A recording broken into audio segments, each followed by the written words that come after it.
My brother destroyed my stuff for 14 years without consequences, but when he stole my truck and drove drunk, I pressed charges and now he delivers pizzas on a bike, while my parents hate me. I'm 21 years old.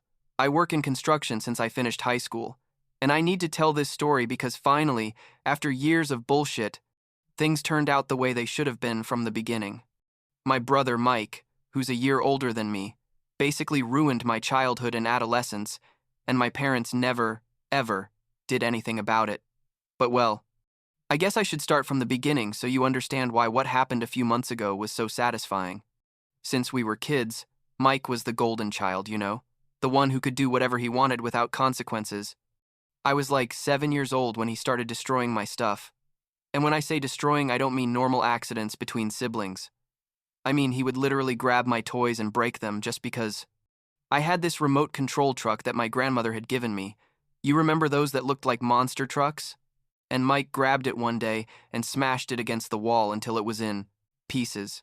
My mom Sharon saw him do it and just told him, "Mike, honey, please don't do that." And when I started crying, she yelled at me for making such a fuss. That was basically the dynamic of my entire childhood. He would break something of mine, I would complain, and somehow I ended up being the problem.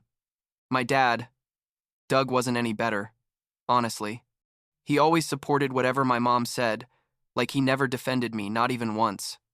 When I was like 12, I saved up for months mowing neighbors' lawns to buy myself a BMX bike, and Mike took it without permission and left it at a park where someone stole it. I went to my parents crying, literally crying because I had worked so hard for that. And my mom told me, "Well, Eli, these things happen. You have to learn to share with your brother." Share? The guy didn't even ask for permission. He just took it and lost it. But of course, I was the selfish one for being upset. Things continued like this for years. Mike broke my Game Boy when I was 14. Scratched all my CDs. Yeah, I'm old enough that I had CDs. And every time something like this happened, my parents found a way to justify it, or say I was exaggerating. The worst was when I was 17 and I was saving for college.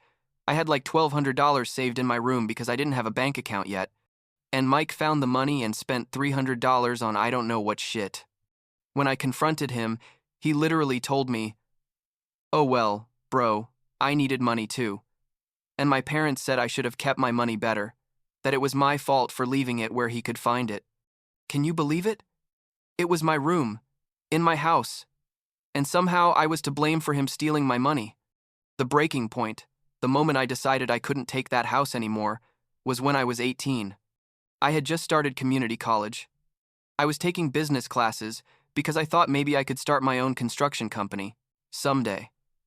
And I needed my laptop for everything. Homework, projects, communication with professors, everything. One night, I came home after working on a group project at the library and found my laptop on the living room floor. The screen completely destroyed, like you couldn't even see anything. Mike was sitting on the couch playing video games like nothing happened, and when I asked him what happened, he told me, "Oh yeah, bro, sorry. I dropped it." I dropped it, just like that, as if he had spilled a glass of water and not an $800 laptop that had cost me months of work to save up for. I went straight to my parents and didn't ask, demanded that Mike pay me for a new laptop. My mom looked at me like I was the devil and told me, "Ely, it was an accident. You can't expect your brother to pay you $800 for an accident." An accident? The laptop was on my desk in my closed room. He had to enter without permission, take it, and then somehow drop it. But, of course, it was an accident. I yelled at my mom. I think it was the first time in my life I really yelled at her. I told her I was sick of her always protecting Mike, that he never faced consequences for anything, that I was tired of being treated like a second-class citizen in my own house.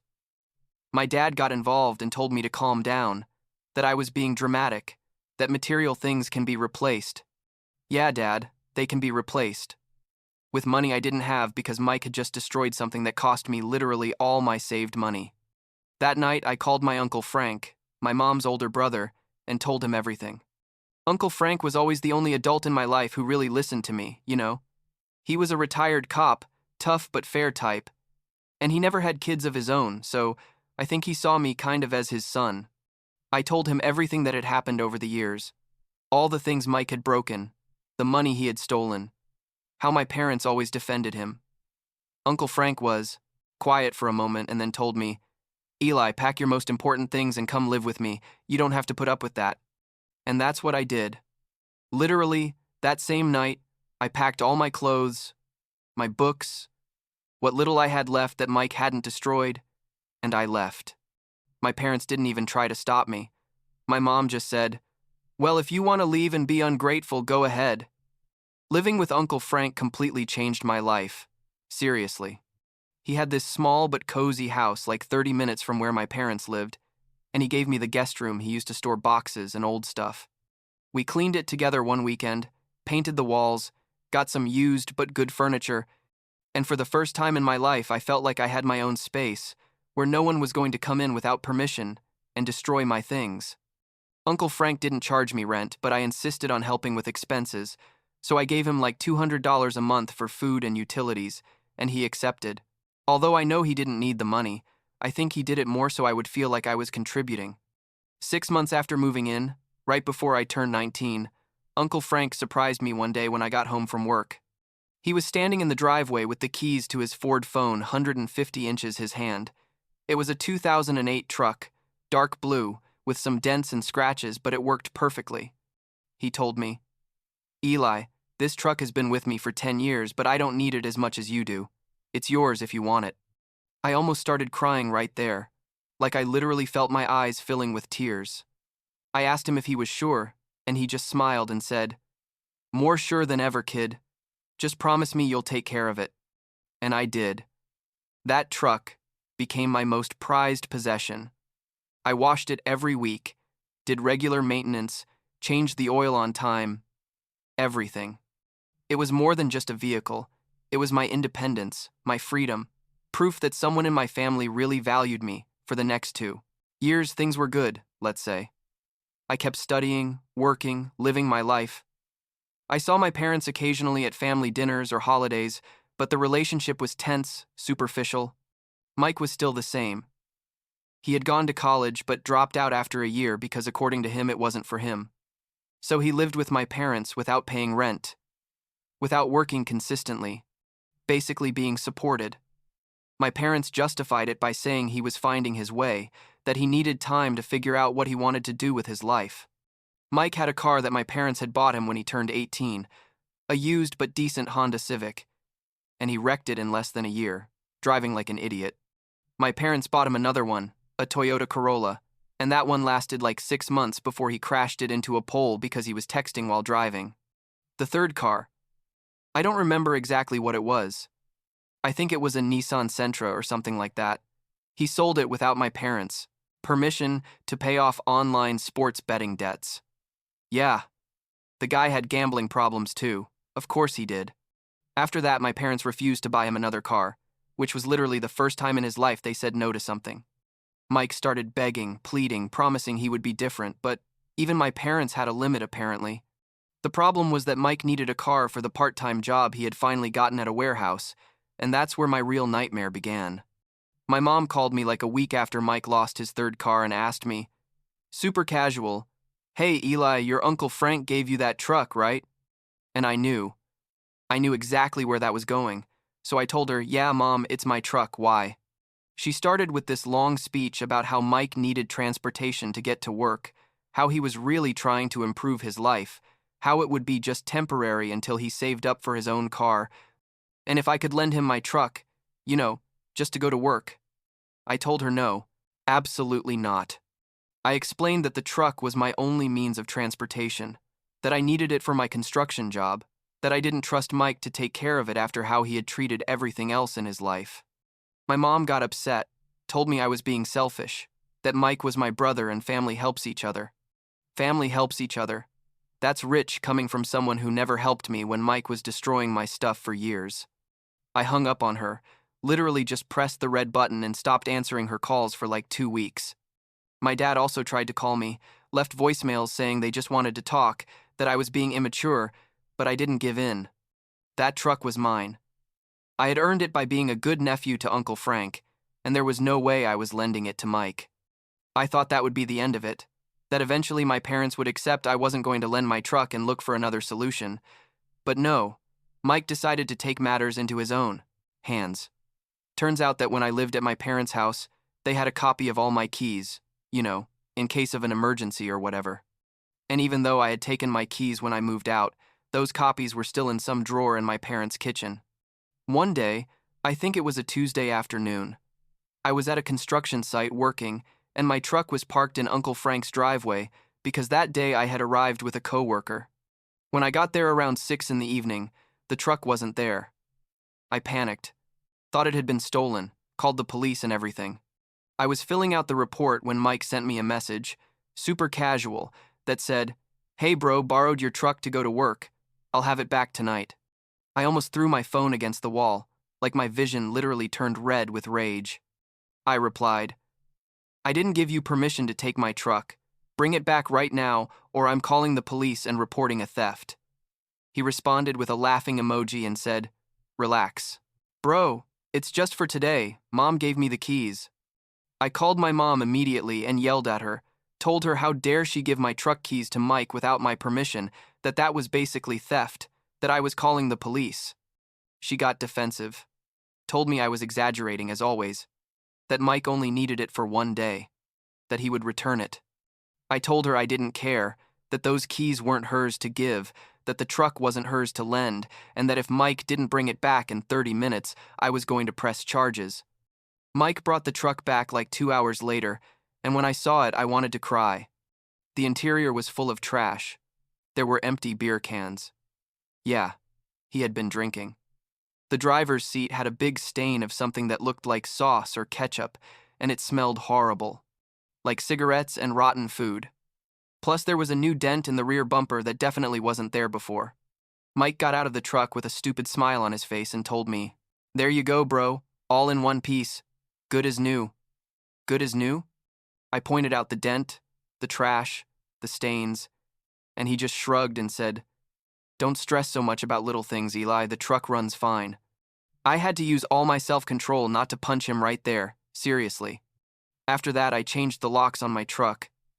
Literally took the truck to a locksmith and spent like $150 to have him put new locks with new keys that only I had. I also told Uncle Frank what had happened and he was furious, called my mom and yelled at her on the phone, told her she was raising a thief. How dare she facilitate Mike's theft? My mom cried, told Uncle Frank he didn't understand how hard it was for her, that Mike was going through hard times. Typical victim drama. Uncle Frank told her Mike was 22 years old, and it was time for him to grow up and face consequences, and then he hung up on her. After that call, Uncle Frank looked at me and told me, "Eli, you have to protect. What's yours? Those people are never going to change." And I knew he was right.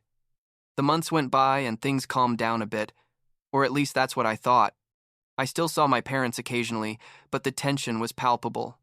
Mike was still living with them, and I did my best to avoid him when I visited. December came, and my mom insisted we go to her house for Christmas dinner. Said family should be together during the holidays, all that sentimental crap. I didn't want to go, honestly, but Uncle Frank convinced me, told me to go for him, that he didn't want to go alone and deal with my mom. So we went. December 25th. I drove my truck to my parents' house with Uncle Frank riding shotgun. Dinner was awkward as expected. My mom acting like everything was fine.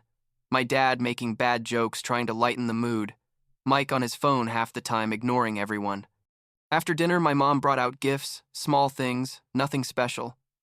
She gave me a generic sweater and a $50 gift card to a hardware store. She gave Mike a much more expensive gift. I think it was headphones that cost like $200. Because, of course, we stayed until like 10 at night making small talk, and when it was finally time to leave, I was relieved. Uncle, Frank, and I said goodbye. Went to the coat rack where I had left my jacket, and that's when I realized my truck keys weren't in the pocket where I had put them. My heart dropped to my stomach. I searched in all my pockets, in my other jacket, on the floor around the coat rack. Nothing. I asked my mom if she had seen my keys, and she said, no, with that innocent face I knew was fake. We went outside and my truck was gone. The space where I had parked it was empty. I went back inside and demanded my mom tell me where Mike was, and she told me he had gone out with some friends like half an hour ago. With some friends, in my truck, which he had clearly stolen my keys. I called Mike. He didn't answer. I sent him messages. Nothing. I called the police and reported my truck as stolen, gave them all the information, the model, the plates, told them my brother had taken it without permission and that I wanted to press charges. My mom started screaming, told me how could I do that Mike was my brother, that he was only going to use it for a few hours. I yelled back at her, told her Mike had stolen from me, that bottom line there was no justification, that this wasn't borrowing, it was stealing. My dad tried to calm me down, but Uncle Frank intervened, told my dad to shut up, that this time things were going to be different, that Mike was going to face the consequences once and for all. We waited there, in my parents' living room, Uncle Frank and I sitting in silence while my parents paced nervously back and forth, my mom crying, saying I was destroying the family, that this was Christmas, how could I be so cruel? Around 11:30 at night, I got a call from the police. An officer told me they had found my truck in a snow ditch on a secondary road like 20 minutes from there, and that my brother was under arrest. Arrest. That word sounded like music to my ears, honestly. Uncle Frank and I drove in his car to where the truck was. There were 2 patrol cars there with their lights on, a tow truck, and my truck half stuck in a snowbank with the whole front smashed. I got out of the car and almost had a heart attack when I saw the damage. The front bumper was destroyed, one of the lights was broken, the hood was bent. Mike was handcuffed sitting in the back of a patrol car, and when he saw me, he just looked away. An officer approached me and explained what had happened. Mike had been driving erratically, clearly intoxicated. He had run a stop sign and almost crashed into another car. That car followed him and called the police, and when a patrol car tried to stop him, he tried to flee but lost control and went into the ditch. They gave him a breathalyzer test, and he was like double the legal limit. Plus, his driver's license was suspended. Forgot to mention that Mike had lost his license like 6 months before for excess infraction points and never bothered to resolve that. So the charges were DUI, driving with a suspended license, attempting to elude police, reckless driving, and vehicle theft. Because I had reported the truck as stolen and confirmed I didn't give him permission to take it. My mom arrived like 15 minutes later crying hysterically, trying to convince the officers that it was all a misunderstanding, that I had lent Mike the truck and I was lying because I was angry. One of the officers, an older woman who seemed pretty fed up with all the drama, told my mom to calm down or she was going to arrest her for obstruction. Uncle Frank talked to the officers, explained Mike's history of stealing my stuff, how my parents had always covered for him, and I think that helped them take the situation seriously. Mike was taken to county jail. The truck was towed to a mechanic shop, and I filled out like 1,000 forms and statements. I got to Uncle Frank's house around 3 in the morning, completely exhausted emotionally and physically. The following days were a circus. My mom called every hour begging me to drop the charges. My dad left voicemails saying this was going to ruin Mike's future, to please reconsider. I didn't give in one bit. I talked to the district attorney and told them I wanted to proceed with all charges, that I had documentation of years of theft and property destruction that my parents had never done anything to stop. Mike got out on bail like 2 days later. My parents had to borrow money from several relatives and empty part of their retirement accounts to come up with the like $10,000 for bail. I know because my mom threw it in my face trying to make me feel guilty. The truck needed like $4,000 in repairs. Insurance covered part of it, but I had to pay a $1,000 deductible. It was worth every penny because Mike was finally facing real consequences for his actions. The legal process took months, hearings, more statements. Mike tried to reach a plea deal, but the prosecutor wasn't playing around because the guy had a horrible traffic record. In the end, Mike was found guilty of almost all charges, lost his driver's license for 3 years, had to pay like $15,000 in fines and court costs, and got 2 years probation with community service. He didn't go to jail because it was his first serious criminal offense and because my parents hired an expensive lawyer, but his life was basically ruined for a good while. After all that, Mike had to get a real job to pay his debts. He ended up working at a pizza place, delivering pizzas on a bicycle because he couldn't drive. The irony was delicious. My parents were furious with me, said I had destroyed my brother, that I was vindictive, that they would never forgive me. I told them very clearly that Mike had destroyed himself, that I had simply let him face the consequences of his own decisions, and that if they had been responsible parents from the beginning, none of this would have happened. Like 2 months ago, Mike sent me a message, the first since the whole incident, asking if we could talk. I left it on read. A week later, he wrote me again, this time asking if I could lend him money to help him catch up on his payments. I laughed out loud when I read that, like the audacity of this guy. I responded with a simple no and blocked him. My parents also tried to intervene. My mom called me saying Mike was really sorry, that he had learned his lesson, if I could help him with just a little money. I told her it wasn't my problem, that Mike was a 23-year-old adult and it was time for him to act like one. And I hung up. Last week, my dad left me a long, teary voicemail asking if Mike could move in with me because they couldn't support him anymore and he couldn't afford rent. Anywhere. I didn't even listen to the whole message. I deleted it after like 10 seconds. Uncle Frank asked me a few days ago if I felt bad about how things turned out. And honestly, I told him no, not at all. For the first time in my life, Mike didn't get away with it. For the first time, he faced real consequences for his actions. And even though my parents hate me for it, I sleep better at night knowing I finally set boundaries and kept them. I still have my truck. It's all fixed now and works perfectly. I still take care of it like it's gold. And every time I drive it, I remember that not all of us have to put up with shit from our family just because they're family. That it's okay to cut ties with toxic people even if they share your blood. And that sometimes, the best revenge isn't actively seeking to hurt someone, but simply letting them face the natural consequences of being a horrible person. I haven't talked to my parents in months. I keep deleting their voicemails without listening to them, and I have no plans to reconcile anytime soon. Maybe never. Uncle Frank says they'll eventually stop calling when they realize I'm not going to change my mind. And I hope he's right. Meanwhile, I continue with my life, working, studying, spending time with Uncle Frank, who is more family to me than my parents ever were. And Mike, well, Mike keeps delivering pizzas on a bicycle and living with the consequences of years of being an entitled idiot who never had to grow up until he had no other choice. And honestly, I couldn't care less how he's doing.